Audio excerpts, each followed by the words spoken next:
We're going to start with Feng. Feng is at the China Center for Economic Research. He's an open economy macro person who has a very good model and a very good understanding of the precise developments in the Chinese economy right now and next year. Feng, thanks.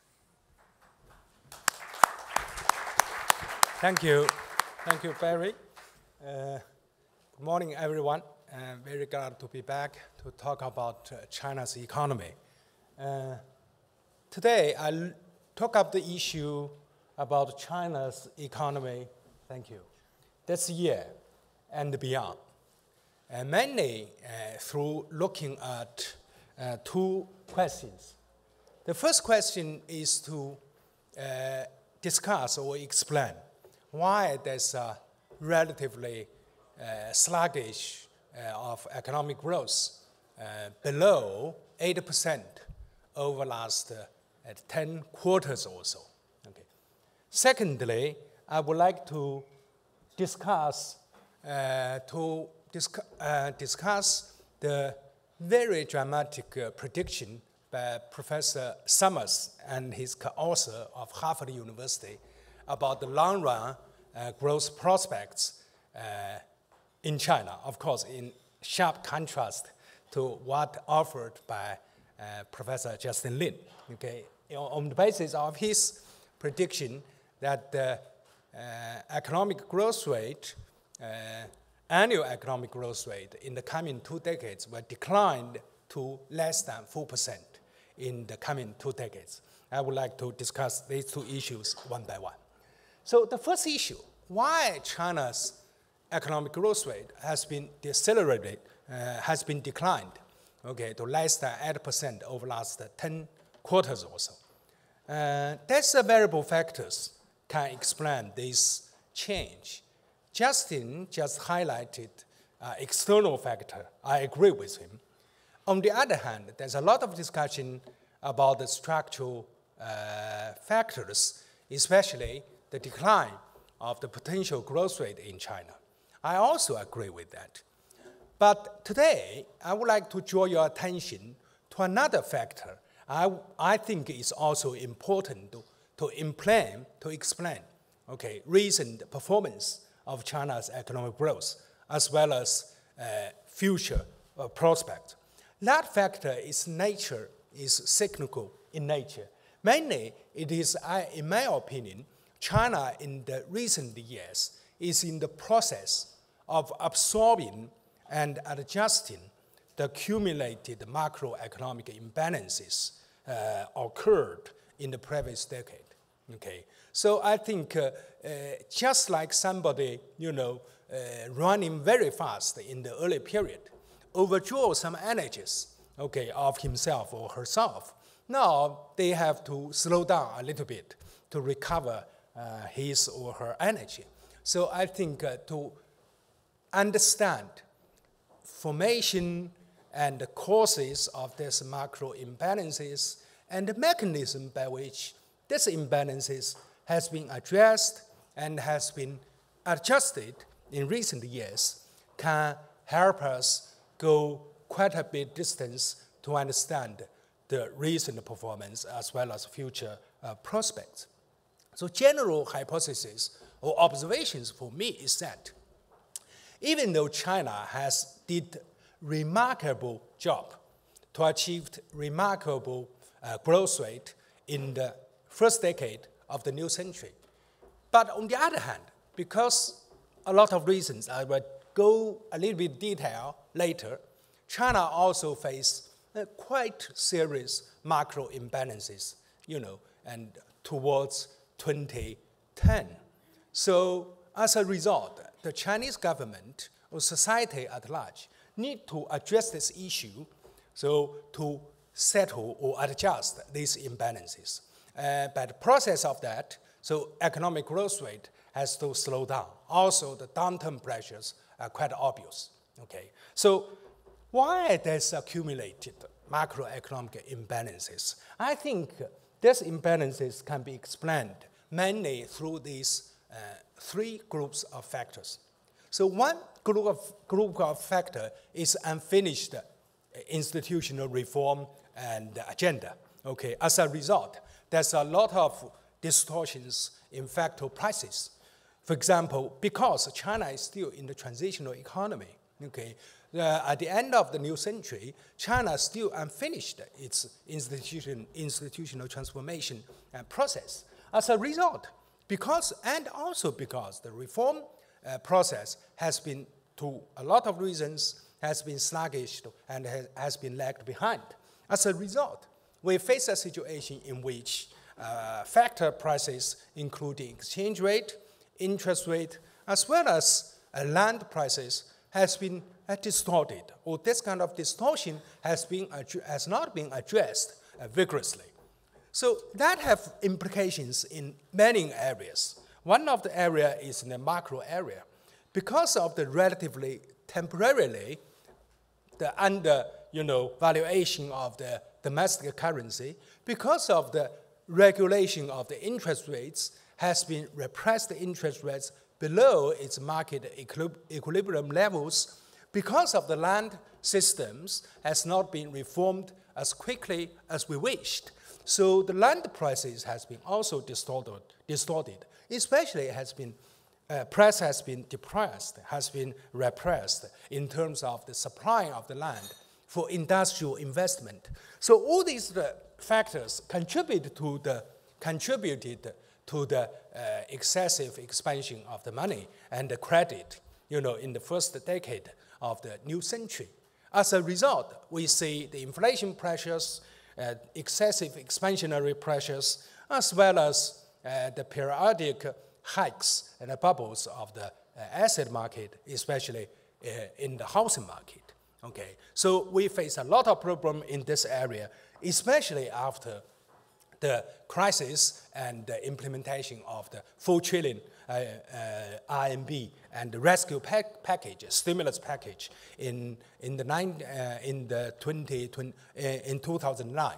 Okay, so in dealing with these kind of problems, actually government implemented a lot of the macroeconomic adjustment policies in the early years. That policy did produce effects in controlling the situations become even worse. But on the other hand, because of a lot of reasons, these kind of policy have not been able to address the rooting causes of the distorted factor prices. So on the other hand, because the macroeconomic policy in China has been defined in a very broad way, not only by the monetary policy, fiscal policy, but a lot of industrial policy measures, okay, including, for example, regulating of the control of the quantity of the land supply, or even, direct control of the prices, or regulation, and administrative regulation of the industrial investment projects are all regarded as a macroeconomic policy. So in doing that, actually, the lacked institutional reform has been even, and strengthened. So we are in the process of this kind of the deadlock situation. So I think that explains, okay, causes and the mechanism by which this kind of the macroeconomic imbalances has been formed. I think in recent years, there's several stages of the adjustment of this kind of macro imbalances. The initial stage was not later than 2011 in the Premier Wen and the period. He did some work to adjust these kind of the macro imbalances through exit of the stimulus package, dealing with the housing prices hikes and the local government debt expansions. He did some initial works. After that, after 18th Congress, Mr. Xi Jinping and Li Keqiang took the top power. I think this adjustment has been conducted in a more vigorous and comprehensive manner. Over the last 2 years also, the adjustment was pursued in a more positive, comprehensive, and determined manner, and goes hand in hand with the structural and institutional reforms. So what are major areas of this major adjustment, cyclical adjustment of the macro imbalances? I think mainly in 4 areas. One area to allow the market to adjust, okay, mainly through the decline of the PPR to adjust overcapacity, especially in the upstream areas, which are expanded most, okay, including steel, as well as coal and energy. Secondly, cooling down the housing market, one of the most affected sectors of the macro imbalances, mainly through stabilizing the monetary growth, okay, and the credit expansion.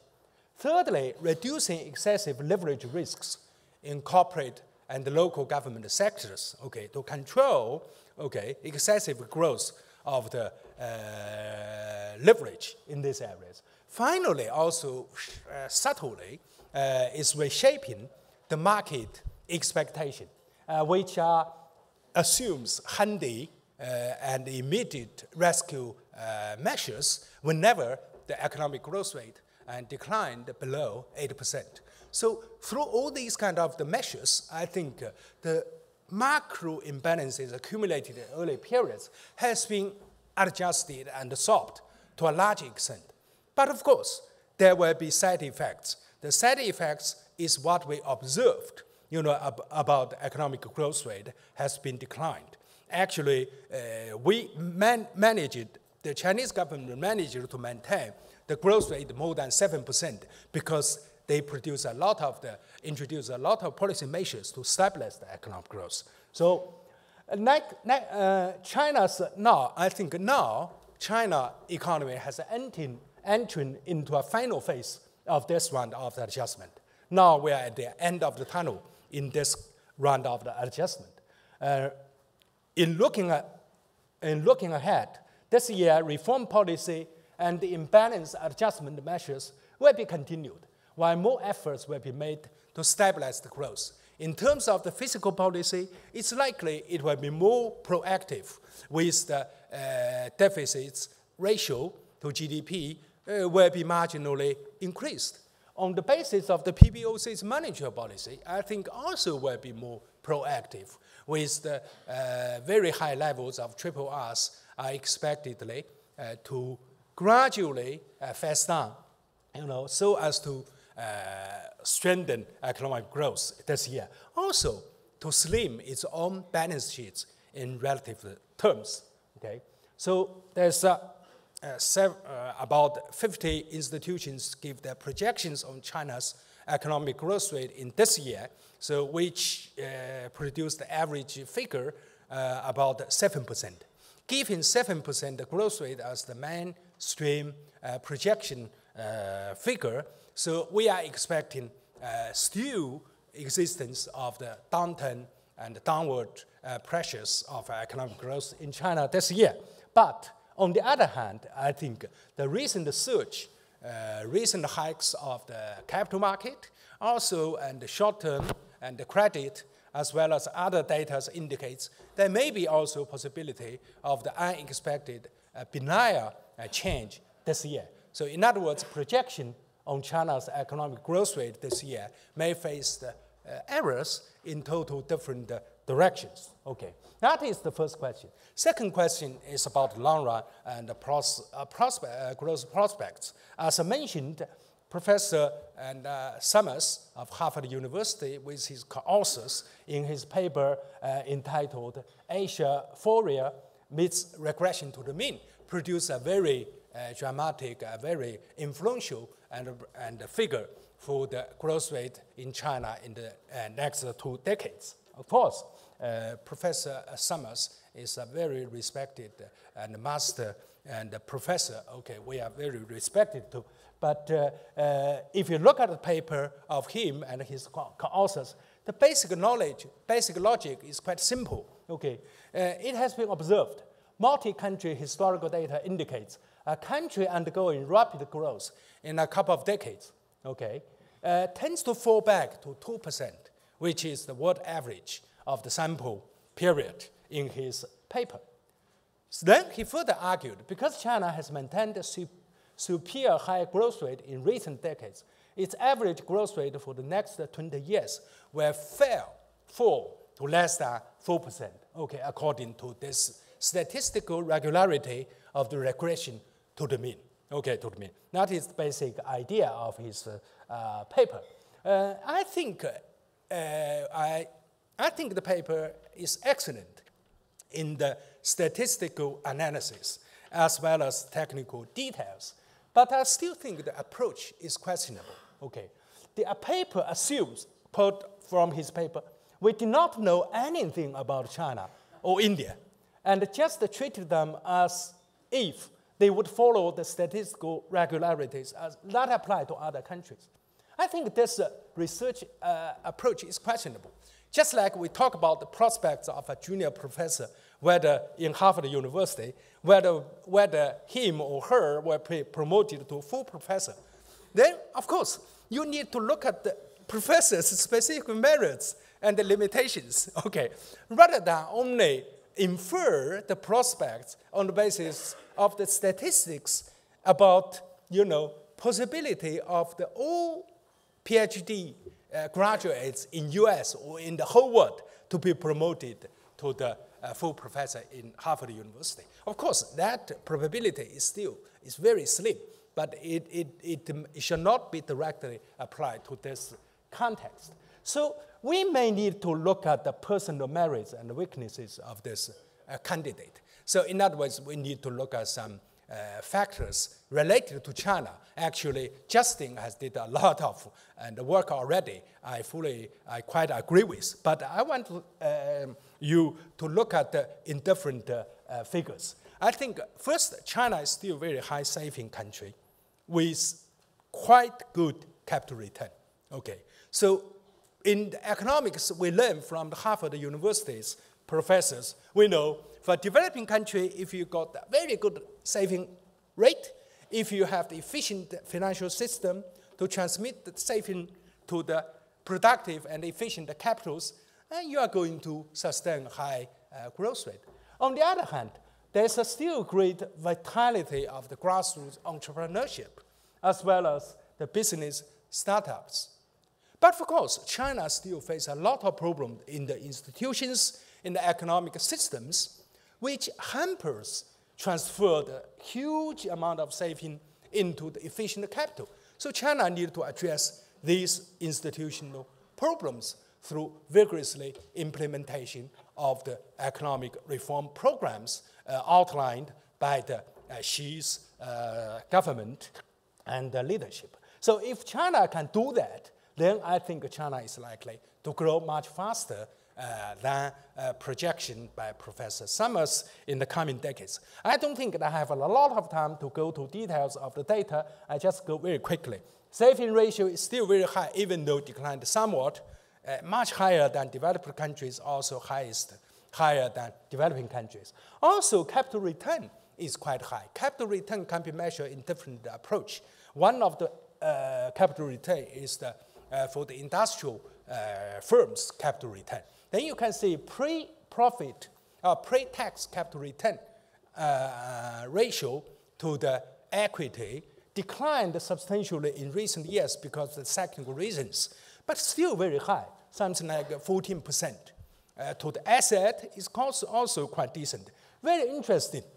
The private firms' capital return profitability is almost more than twice of SOEs. That indicates the potential for China to further improve its capital return after the reforms. Okay. Also, capital return is higher than Japan in the comparable measurement, and similar to average capital return is similar to this country, but of course, private firms' capital return will be much higher than the similar indicator in this country. The listed institutional financial firms as well as banking firms also relatively high compared with this country. Okay. Also, there's a virtuality of the very, and how can I say, vigorous vitality in the grassroots entrepreneurship, indicated by the very rapid growth of the business startups for the whole nation. But of course, China still have a lot of problems. One problem is China capital market has not been functioned as good as we wished to transfer directly the saving into the capital. Okay, for example, the data indicates over the last 6 years or so, the total IPO in China was only 1/3 in the quantity in this country. Even in that relatively small scale of the IPOs, okay, almost 40% are, how can I say, proceeds are from foreign capitals. Okay, the Alibaba was an example last year, was listed here. So that indicates we need to do a lot of the hard work to reform and improve the capital market in China, okay, to make sure it functioned well, to support, okay, facilitate the transformation of the huge scale of the capital, which is the sum of this country and the EU, okay, into the efficient capital in China to support rapid growth. Okay, a lot of reform agendas. I don't want to go to detail, but I want to emphasize a few of them in context of my discussion. First, reform in financial sector, exchange rate, interest rate, as well as market access. Okay, in the financial sectors to improve the efficiency of financial sector. Reforms to protect property rights. Okay, to encourage entrepreneurs, especially private entrepreneurs, to do their best to contribute to growth. Finally, reform with the problems of environmental pollution and income inequality emphasized in Justin's discussion. Finally, I would like to remind you the projection in terms of the catching up of the total size of China economy vis-a-vis US. I made 60 years ago in the first session of this forum. I said China's economic total size measured by exchange rate rather than PPP is going to, how can I say, exceed this country before 2025. Okay, substantially higher than what projected by BRICS report by, how can I say, Goldman Sachs. One critical assumption is that during 2003, okay, BRICS report was produced to 2008, the year before I made projection here in beginning of the 2010. The average catch-up rate of China vis-a-vis US was something like 16%. I reduced that to 10%. I got that projection. But actual figure in over last 5 years also, after 2008 and until 2013, actually that catch-up rate is 11.6. It's higher than 10% I assumed 60 years ago. So using that figure, then you can see China is quite likely, measured by the total size, measured by exchange rate, exceed this country by around 2020. Two sentences of summary of my presentation. I think China's economy this year may be described as the beginning of the end. The end phase of the current round macro imbalance adjustment, okay, with 80% probability of persistence of the downward pressures, but also, okay, significant likelihood of the facing benign change, unexpected upward change. Secondly, China's economy in the long run may be described by the end of the beginning. The beginning half of the super high growth of China's economic taking off may have been past. Okay, but the second half of China's catch-up will continue with the growth rate, because the reasons I briefly outlined, be substantially higher than what offered in Professor Summers. Thank you very much indeed.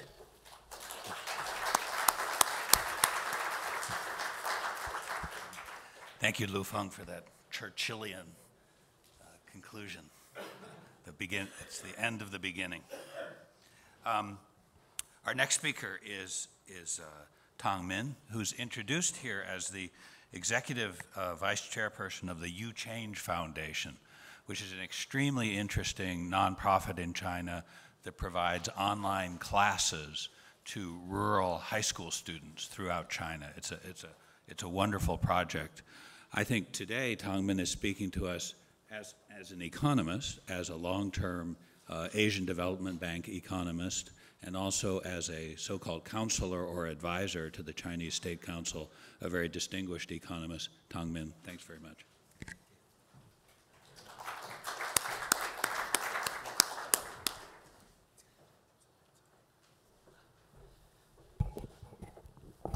Thank you very much. My task, aside from this conference, is to talk about the economic reforms. And I will talk about three issues. One is why reform? And secondly, what has been done in last year and what will we doing by this year and in future? Why reform? And everybody know that.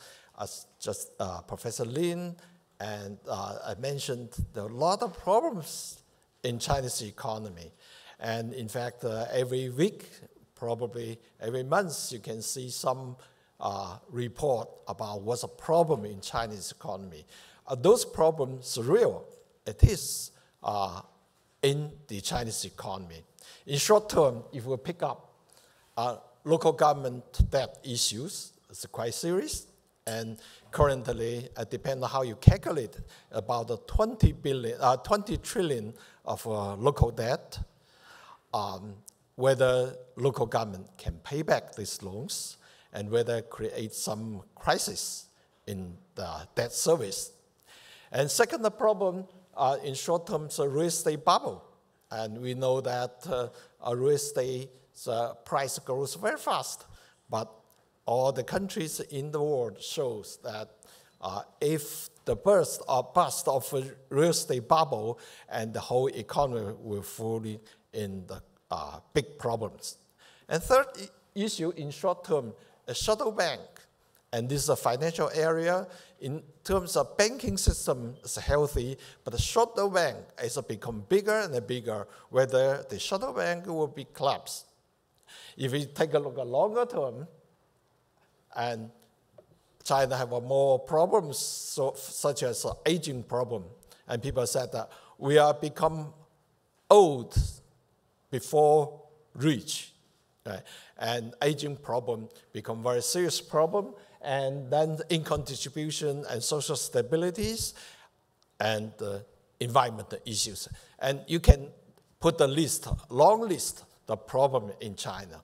And all those problems are real. And without reform, those problems could be a time bomb and can destroy the Chinese economy. So reform becomes the key issue to addressing this problem. But it's easy to say and to be done. And how to reform the Chinese economy, how to overcome those obstacles of reforms. Let's see in the reform how China doing in last year. You may know that in the Chinese Communist Party third plenary session in end of 2013, the big reform program was identified. Among that, they were decomposed as more than 300 tasks, and because each department, each province, each ministry, what they supposed to in charge. And last year, according to the announcement by government, by the end of last year, and about 80 among these 300, about 80 key tasks identified has been basically finished.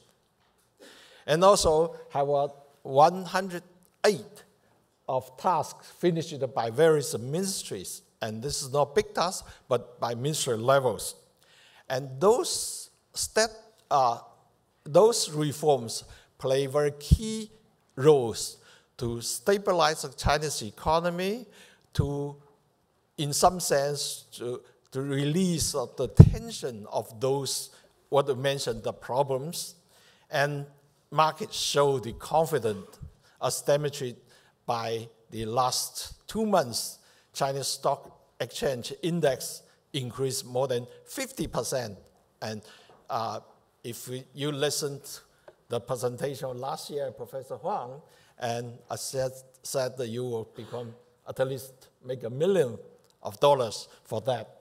But this shows the market confidence about the Chinese economy, shows the progress of the reforms. Let's talk about one by one. Local government debt, and this is could be quite serious problem, and that's very time-bound because the peak of debt returns will be the next few years. The government have a major reforms. First, they want to calm down this problem. Number one is the local government debt cannot increase, cannot be further increased. Secondly, debt service should be including in the budget. So you have to serve the debt first, then you spending your money. And thirdly, if it's not enough for the budget, current budget, and the capital account, for example, state-owned SOEs, local SOEs, they have to put their profit to service local debt. If that's not enough, and probably you have to sell your assets and to serve this local debt. Besides, and start from last year, and the local government allowed to sell their bond directly to the market. Before, there are some local bonds, but always guaranteed issued by central government. But last year, 10 provinces already allowed to issue their own bonds, and this bond for pricing evaluation by the market. For those poor provinces, 4 or 5 provinces which poor, they may not have a strong credit in the market, and central government continue to issue bonds for them. Other fiscal reforms, including substantially reduce the fees. A lot of this is not tax or fees for the enterprises, and again, this turnover tax converting to VATs will be extending formally to almost all service sector, and also government want to reduce the burden for SMEs, and the thresholds increasing by 1/3. A lot of SMEs will be getting better in terms of taxation. Aside from that, for real estate bubble, and very important issue, and how the Chinese government addressing that. Now, real estate bubble, first, you do not allow them further become bigger and bigger. Secondly, what we call we try to make it a soft landing. Because you have bubble, you better let them soft landing instead of then burst right away. So what we're trying that, first, Chinese government, the local government starting to remove the restrictions before the second housing, you are not allowed to getting bank loans. Now they redefined what is the first house and the second house. As long as you pay all the loans of a first house and even your second house, physically second house, you're allowed to borrow money for the bank. And that release a lot of those people willing to improving their living conditions. They can getting bank loans. That makes housing price after October. There was, for many cities, they're still declining, but the trend of declining is reduced. And also, Chinese government want to try to let the more lands come to market from those non-farming lands and for those construction lands in the rural area, and they were allowed to, under certain conditions, allowed to enter the market with the same price as a state lands. That could have a substantial increase land supply, which can addressing this the real estate price bring down.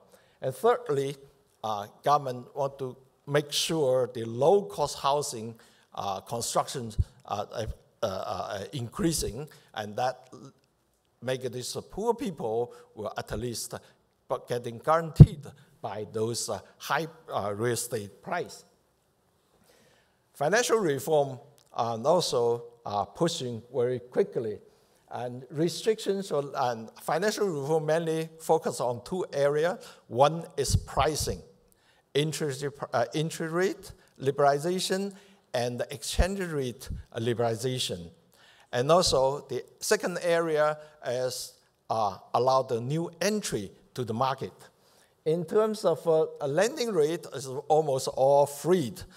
Now the only control is deposit rate, saving rate. And saving rate for 5 years about, it's free. Now only for those short-term deposit rate, the band also increased from 10% to 20%, let them more flexibility. And in terms of entry, China last year approved 5 private banks enter the market. Particularly a few days ago, one very interesting bank is without a branch, without even the bank buildings, or internet-based bank is operate in China. So this is among these 5 banks, and the new bank are coming to the market. And in exchange rate reforms, first, the exchange rate volatility will be doubled for every day. For 1% float volatility for 1%, doubled to 2%. 3 years ago, only 0.5%. Now it's become 2%, 4 times higher. Now, as according to government, said that we have a less, almost no intervention to the market, let market floating by themselves. And also, China pushing this cross-border IMB settlement, and that increased 8 trillion, about 1.2, 1.3 trillion US dollars settlement by IMB.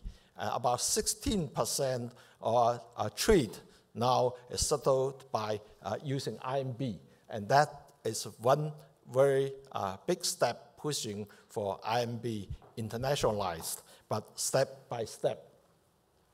In the capital market reform also, there were many reforms. And in the middle of the year, Chinese government issues 9 points how to reform capital market and restarting the IPOs. And by the end of the year, more than 120 firms were listed in the stock market. And also introduced the delisting system. Before all the listed company, they only stay in the market, but without delisting. But this delisting system were introduced. From the approval system, now become a registration. And if you want to IPO, so you just register. That's good enough. That's we were trying to pushing that, and the piloting. Testing for preferred stock, and last year also starting. Aside from that, also initiate for this RQDII. Basically, if you have an IMB abroad, you're allowed to, through this system, can invest in China market, or Chinese IMB can invest international IMB market and through the capital market. And Hong Kong and Shanghai Stock Exchange connections, and that one pushing up the interlink become the local stock market and international one. Aside from these, financial reforms also have this social reform to addressing the long-term issue. Number one is a hukou system now become more flexible.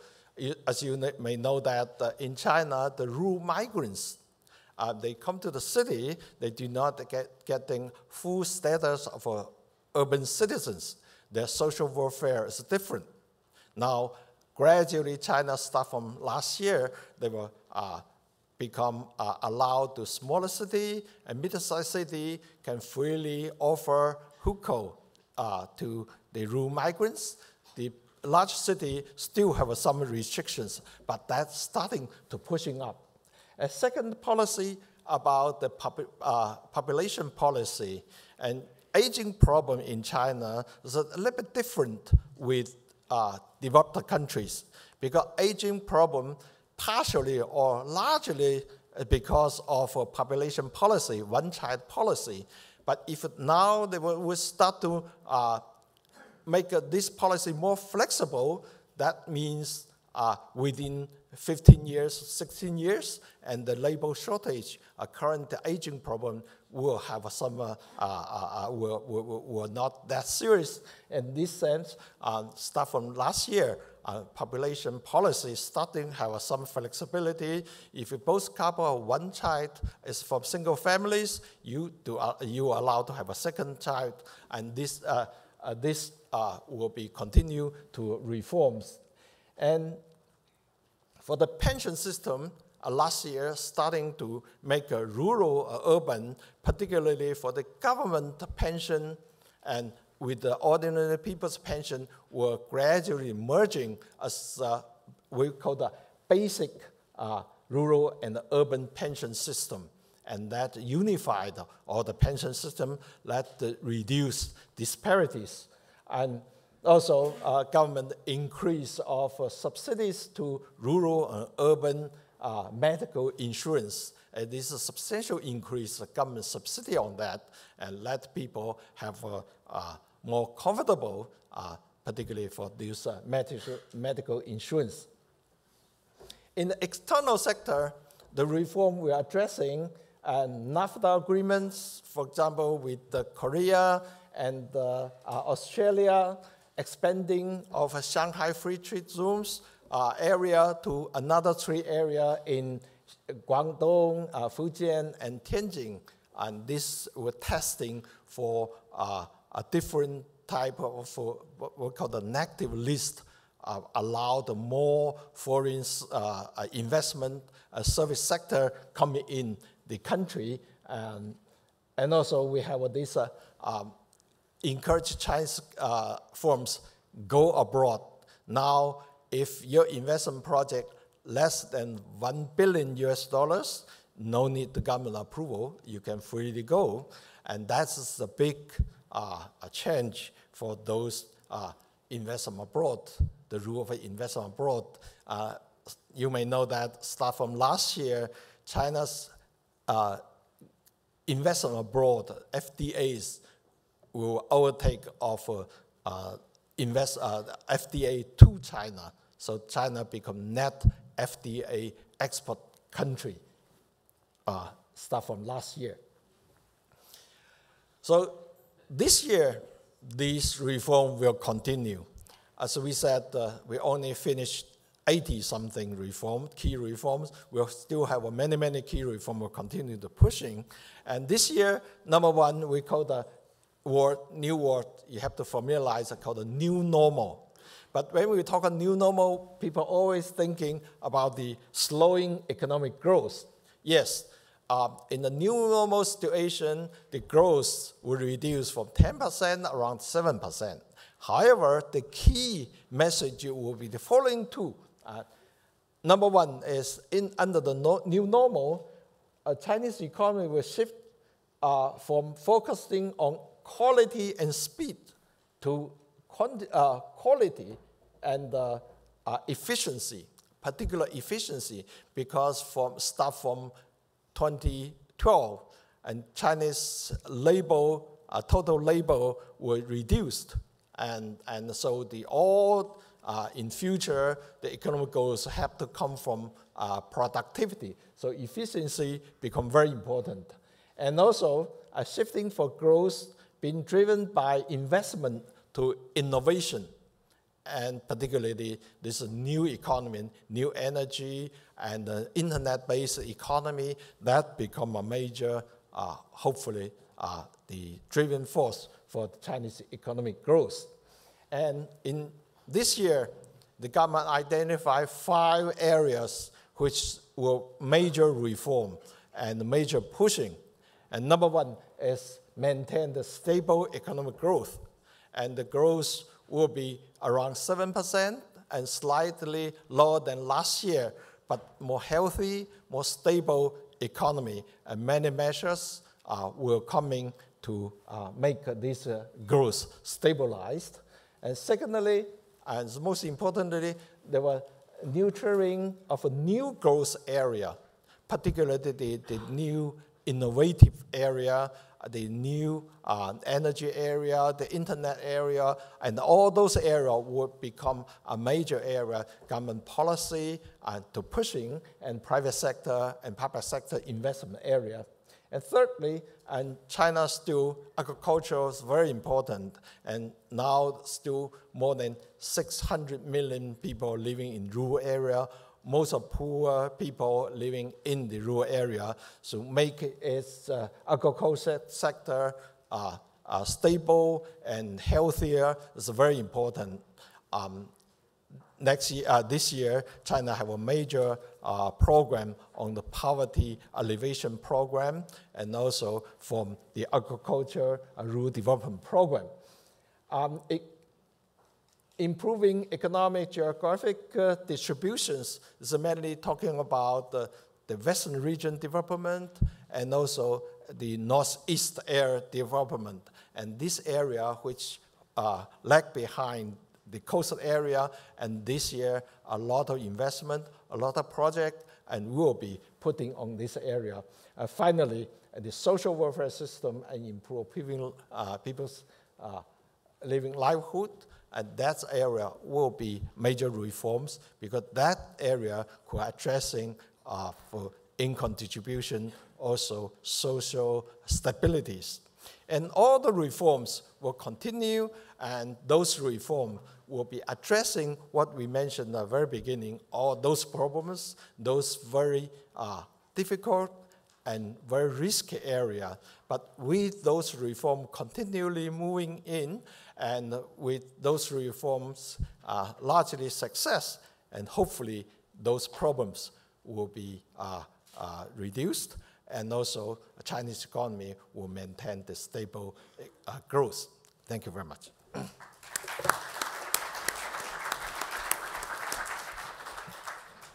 Okay, we've got about 5 or 10 minutes for questions before we take a coffee break. So, gentlemen on the aisle there. Thank you. Brantley Womack, University of Virginia. I have a question for Professor Lu Feng.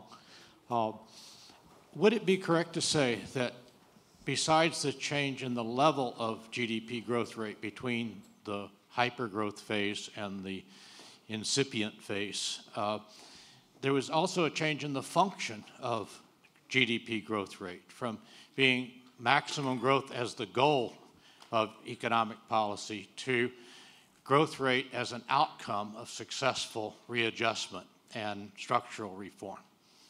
Thank you.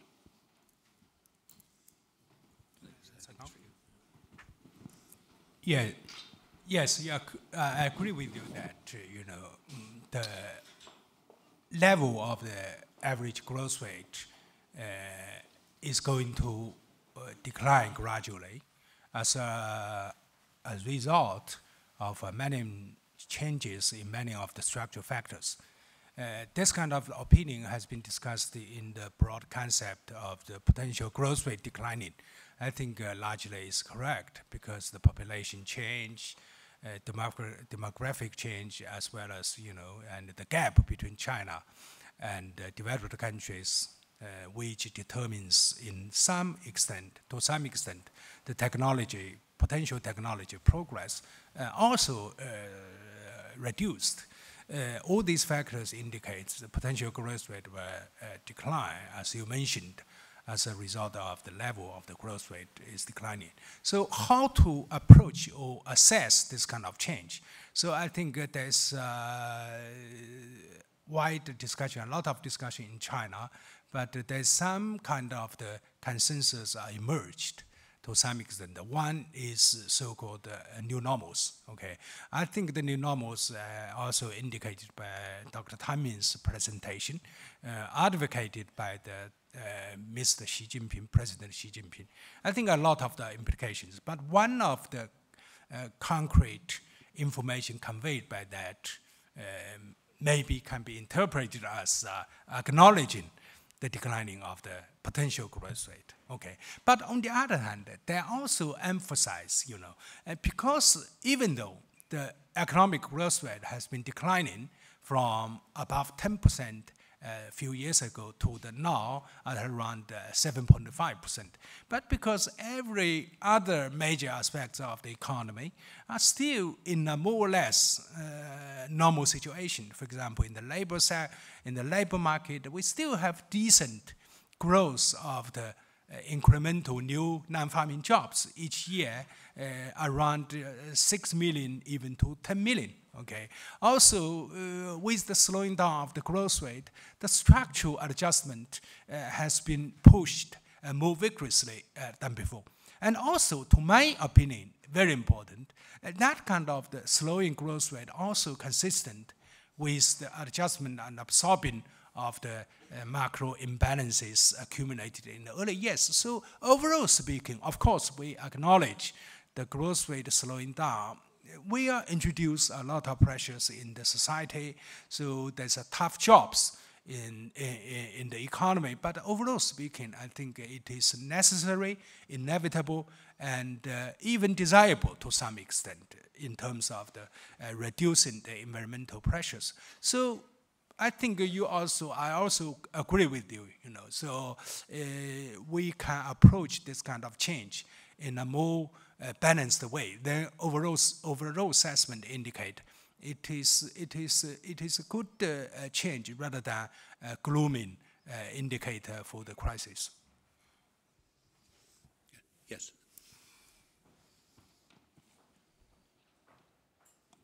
Thank you. Janet Stites from China Business Knowledge. Referring to Professor Liu's chart on the IPOs, there hasn't been a lot of discussion about intellectual property in terms of our economy here in the U.S. changed about 40 years ago from manufacturing to IP-based companies going public. And I wonder if any of you have any comments on that. I think the intellectual property become a very important issue, not only because of international pressure, and because also for domestic development. And more government identify that the intellectual property is very important to protect those innovations. And last year, a few cities established of virtual intellectual property court, and they setting a particular those court to dealing with intellectual property issues, because this area is relatively new for the legal system, but they are pushing those areas which will continually become important issue, and that's. If you take a look at the new normal, if you take a look at government, the pushing area where the innovations without the intellectual property protections, that would not fulfill for that. That will continue working on this area. Thank you. Okay, I had 2 points of comments on your question. I think this intellectual property and protection issue is a very important issue, but it's relatively independent to the IPO, relatively weak of IPO we observed in China. First, very important, not important in a lot of aspects, but in the context of my discussion, if you want to encourage the firms and entrepreneurs to transfer the huge size of the saving into the capital which is crucially important for China's future economic growth. So you need to protect the property rights, including intellectual property. But of course, degree of the vigorousness of the protection in intellectual property usually depends on the different development stage, because China in the past is relatively low stage of development. So, and also because historical reasons we inherited in the past the planning regime, not give too much emphasis on the private property protection. We have a lot of problems in this area. But in recent years, I can see the progress in this area, especially the new leaders and the new reform, policies give much more emphasis in this area, like the third plenum reform, as well as the fourth plenum reform, emphasize on the rule of law. I think all these kind of the policy change or policy priority change will, I expect, substantially improve this kind of the in this area in the coming years. On the other hand, secondly, I think IPO, while it was weak, I think main causes we need to look at the institutional settings for the capital market, okay, in which the capital market was formulated in the early 1990s, 20 years ago, more than 20 years ago. I think a lot of the structural problems in the capital market and also corporate governance problems, we need to address that. For example, we need to make sure that the listed companies are not only selected by the administrative agencies or experts employed by them. We need to select the listed companies on the basis of market approach, okay? We need to reform in that way. But that is very difficult because we have almost 100 million, share investors, So if we do the reform, then the market price may temporarily decline. Then they will introduce a lot of disagreement, then transmitted into certain kind of pressures. But I think I'm quite confident now there's a consensus across media and the general society, as well as policymakers, to deal with this issue vigorously. So I expect situation will change in near future. Thank you. Let's take one last question. Sir. Thank you. A lot of the discussion about GDP this morning talks about this middle income gap. And I'm wondering, there's never been a country in the history that's made this jump over this middle income gap without political reform. Do you believe China will be the first? Me? Either of you gentlemen. Right. Our team's mainly economists. So, and the political reform, we are not really specialized for that. But we did observe a lot of political reforms moving. And you think about the anti-corruption, how serious was this partly, in fact, partly for political reforms. And also, the first one is a law and order, and this area is mainly addressing the legal reforms. This is partly political reform. This, I think, is a new government is definitely pushing this area, but as like economic reforms, they were slowly and gradually and step by step. Yeah, first, several points. First, I fully agree with you. China now is a middle-income country. Want to become high-income country, we need to address a lot of institutional problems to reform in many areas, including political reform. We still have a lot of problems. Actually, if you look at if you read the third plenum reform document, there's 6 major areas. One of the political reform. Okay. Also, the fourth plenum, okay, emphasized on the rule of law. Actually, because in the past, in the planning periods where the rule by people, Then we say rule by law. Okay, we use the law as the instrument to rule. Okay, now I think the policymakers accepted the concept, the rule of the law. That all indicates, I think, in general understanding, I think there's a consensus. We need to reform the political system into a more transparent, more accountable, and more, how can I say, and a modern system. But secondly, I think, of course, we need to define what does mean and the democratic system. There's a lot of elements, but actually, because China's economic reform take a step-by-step, gradual approach, then you can see a lot of the piecemeal, and the small changes or gradual changes approach. For example, several decades ago, it's difficult to imagine, as Peking University institution, you can have this kind of forum with here, and have a quite frank discussion and with the audience. Actually, if you're living in China, you can see there's an improvement on daily basis. You can express your opinion. Of course, there's still certain limitations, but I think the area you can express and has been widened, has been expanded substantially. But of course, it's enough. I think in future, it will change.